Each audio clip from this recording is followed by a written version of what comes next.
Hello and welcome back to 365 Days with mxmtoon. I'm Maia, a singer, songwriter, video maker, Oakland native, and a vaccine enthusiast.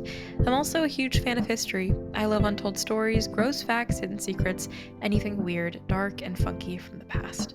Each day, I'm going to share one of my favorite deep cuts with you, so let's take a look at today's stories. It's 365 with mxmtoon. New facts every day, so don't leave too soon. I'm gonna teach you stuff, no it won't be tough. Gonna go a year till you've had enough. It's 365 mxmtoon. On this day in 2020, the University of Oxford announced that their COVID-19 vaccine was able to trigger immune responses and antibodies in humans. I remember this day. It felt incredible, almost too good to be true. But we also knew that there was a long way to go. Let's reverse. The Oxford vaccine was special. It was developed in a rare partnership between nonprofit scientific research at Oxford University and a major pharmaceutical company, AstraZeneca.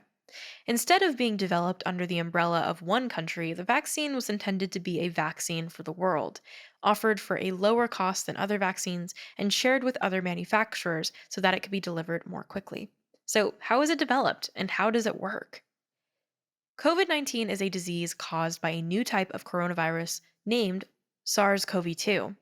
There are tons of types of coronaviruses out there, like the ones that cause the common cold, and scientists have been developing coronavirus vaccines for decades.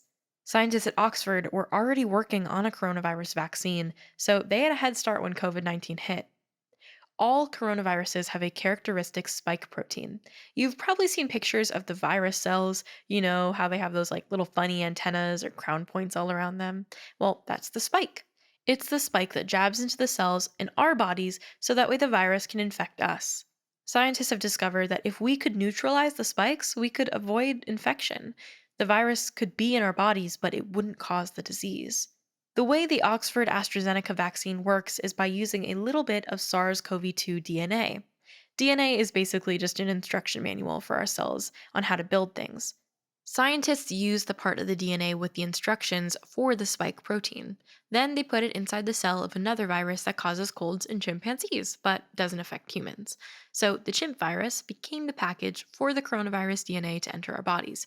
Basically, it's like a Trojan horse. Okay, but why on earth would we want coronavirus DNA entering our cells?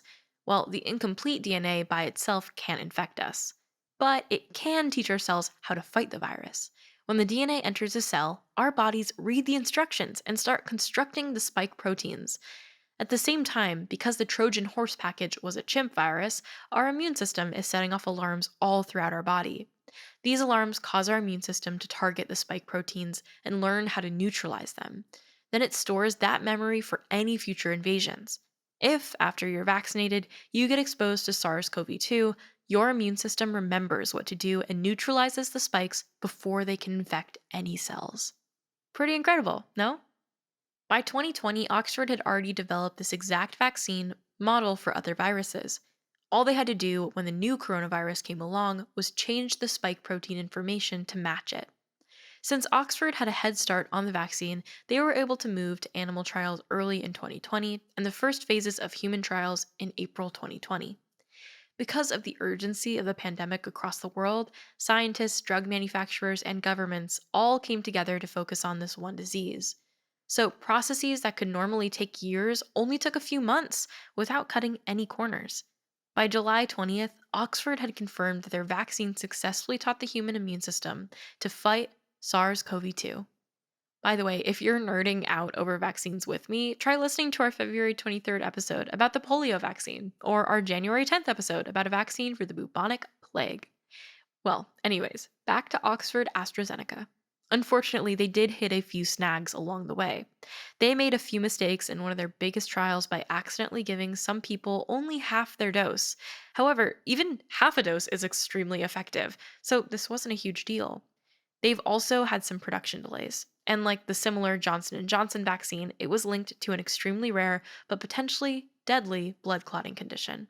However, here are a few important things to consider. First, the chance of getting these blood clots is something like 0.0008%. The chance of getting blood clots caused by getting sick with COVID 19 is so much higher, around 7.8%. So weigh those options. Seems like a vaccine is a pretty good shot at avoiding the 7.8%. Second, correlation does not equal causality. Just because some people who got the vaccine also had this blood clotting condition does not mean that the vaccine caused it. In fact, in all cases where blood clotting occurred, the patient already had a blood clotting condition. And finally, other drugs that we take on a regular basis also bring the risk of blood clots, but we accept that risk for the overwhelming benefits. As long as a doctor is aware of the risks, you can mitigate any reactions. As for this recording date, a year after the first successful vaccine trials were announced by Oxford, over 2.8 billion doses of COVID 19 vaccines of all types have been administered across the world. But we are still in a fight to slow the pandemic. In the end, while people may have many reasons to feel nervous about being vaccinated, and I get it, but vaccines are actually our best chance against COVID 19 and any future pandemics. If you aren't vaccinated and you were curious about the process and what is actually happening inside your body when you get a vaccine, I hope this episode has helped you understand a bit and feel incentivized to go and get your vaccine personally. Now, let's talk about music. On July 20th, 1969, the Apollo 11 spacecraft landed on the moon and Neil Armstrong took his one giant leap for mankind, becoming the first person ever to step foot on the moon. This small step reverberated throughout the world of music, too. In the UK, broadcasters used David Bowie's Space Oddity as a soundtrack for their coverage. The song is technically inspired by a film that was released 1 year earlier, 2001, A Space Odyssey. Space Oddity describes an astronaut named Major Tom cutting himself loose and drifting into space. However, Bowie enjoyed the fresh publicity that the moon landing brought his song. In the US, the number one song was In the Year 2525 by Zager and Evans, which describes humankind as becoming more detached with every passing millennium. Here are a few of the lyrics. But through eternal night, the twinkling of starlight, so very far away, maybe it's only yesterday. In the year 2525, if a man is still alive, if women can survive, they may thrive. And now for today's final fun fact, I'll be going into my own photo archive to see what I was up to on a July 20th in my life. On July 20th, 2019, I filmed a bunch of visualizers for my album, The Masquerade. I did this alongside my friend Ryan, and my friend Allie came with us to keep me company and also act as an extra in Untitled's visualizer. But if you go on my YouTube and you check out any of the visualizers that I do for, all the songs that I release, which is pretty crazy, we've kept up with it so far.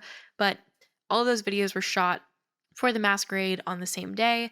We went to like 5 million different locations, I guess 10 total, and filmed a bunch of things, and it worked out really well.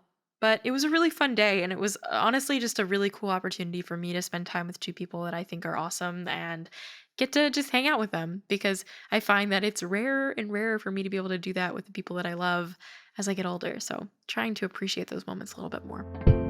Thanks for going back in time with me, and remember to subscribe wherever you listen to podcasts. Come back tomorrow for more stories from the past. It's 365 with mxmtoon. New facts every day, so don't leave too soon. I'm gonna teach you stuff, no it won't be tough. Gonna go a year till you've had enough. It's 3